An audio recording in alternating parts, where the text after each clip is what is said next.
What is going on, everybody, and welcome to this video where I'm going to be showing you how we can add some hidden fields to our custom editor window. And I'm going to be showing you how we can dynamically show and hide those by using something called a fade group, which is part of the editor GUI layout. So essentially I have this little scene here. Of course, we have all these demons, and basically these demons have a health value above them and a speed value below them.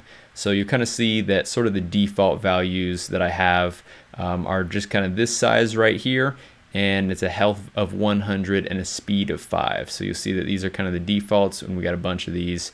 And of course, we've also kind of overridden some of these defaults. So of course, we have like these smaller guys down here with a little bit lower health and higher speed, and some of these bigger guys with more health, but they're a little bit slower. So I've created this little enemy spawner tool. And basically all we do is just kind of drag in this demon prefab here. And I'll just kind of clear out this scene so I can demonstrate exactly how it works. But basically, yeah, if you wanted, you can just drag this demon prefab into this object field here. And then when you go ahead and click on spawn enemy, it's going to start spawning these guys with the default values. And I'm just kind of manually separating them apart here. But basically what I'm going to be showing you how to do is with these custom tools, when we check mark this box for customized values, you'll see that 3 more fields appear down here. So if we uncheck it, they'll go away. And then if we check it, it'll show up again. So we can actually set some different parameters. So if we want to set the size scale, so we'll make a bigger demon. We'll give him a health of say 300 and a base speed of 2. So we can go ahead and spawn him, and then you see now that we have this custom enemy who's a little bit bigger. He's got some more health, but he's a little slower. And then of course we could go the other way and set a smaller scale of say 0.5. Let's give him a base health of 50 and a base speed of 10. So we'll just go ahead and spawn a few of these, and you'll see that now we have these small little guys down here. Of course, if we uncheck this, it'll just go back to the defaults, and we click spawn.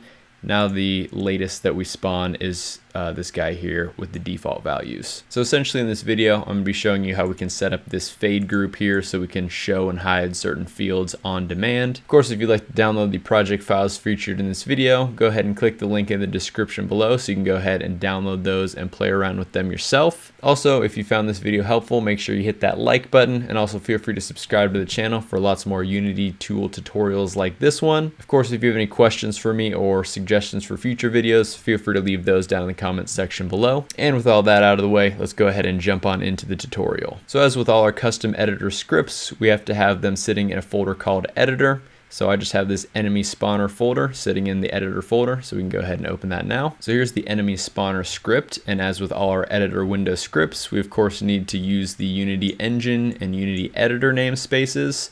And also on this one, we're going to have to use the Unity editor.animatedValues namespace, and that is going to be something specific for the fade group, and so I'll be getting into that in just a sec here. Also, we want to make sure that we're not inheriting from mono behavior, but rather editor window. So here we set up some of our private variables. So we just have a game object for the enemy prefab, which is the prefab that we're going to be spawning and cloning. Next, we have this variable type called an AnimBool, and this is essentially like a float value between 0 and 1. But the value returns false when it's below 0.5, and it returns true when it's above 0.5. And it's basically just something that we're going to be using to kind of toggle our fade group on and off. And then so here are the 3 variables that we're going to be setting. So of course we're going to be setting the enemy scale, which is the size of the enemy, the base HP, as well as the base speed. Next thing we're going to do is just have the show window function that we always have, and we're going to put it up as a menu item under tools and enemy spawner.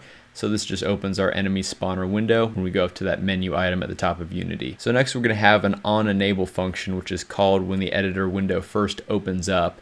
Basically what we're going to be doing here is set this customized values variable to a new AnimBool, and we're going to pass in the value of false, so it initializes to false. And this is so when we first open up our editor window, that box is going to be unchecked.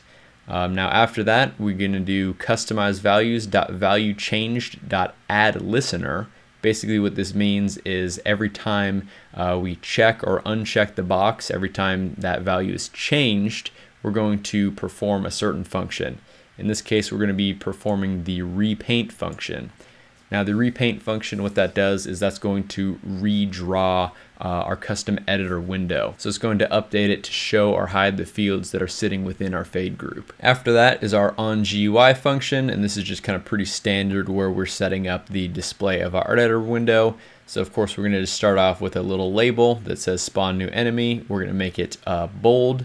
We're going to have a little space to separate it from the next element, which is going to be an object field, which is where we're actually setting the enemy prefab. The next thing that we're going to do is set up a little toggle so we can basically check the customized values on or off. So we're going to do customize values.target, and the target property is basically the true false property of this AnimBool type.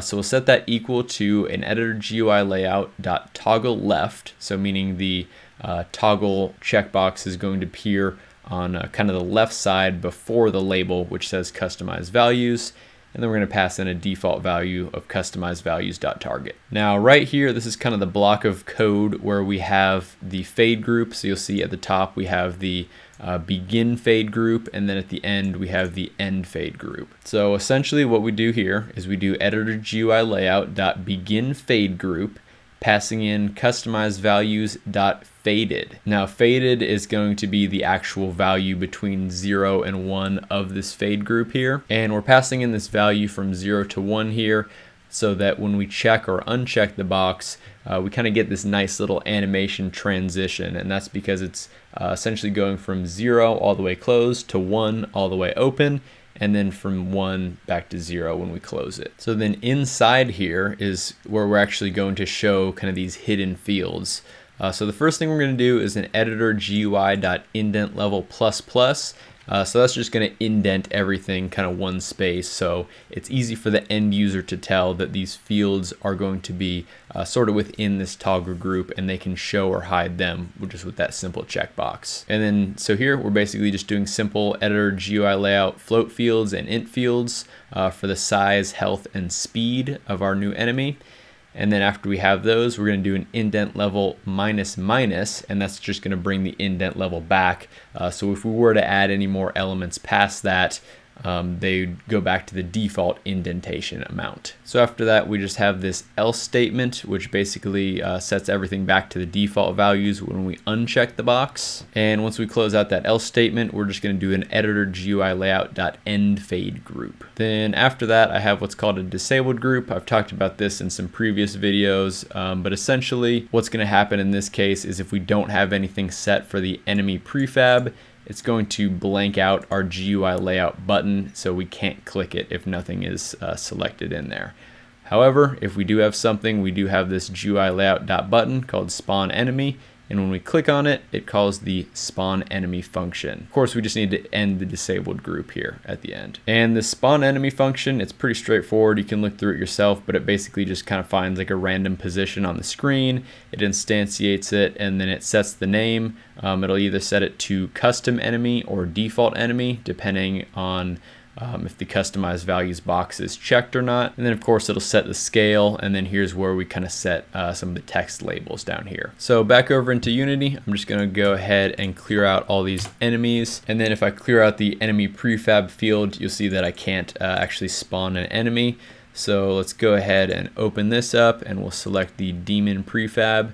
So of course we can just spawn a few of these. These are going to be the default values. But again, if we want to override them, let's make a real big enemy here.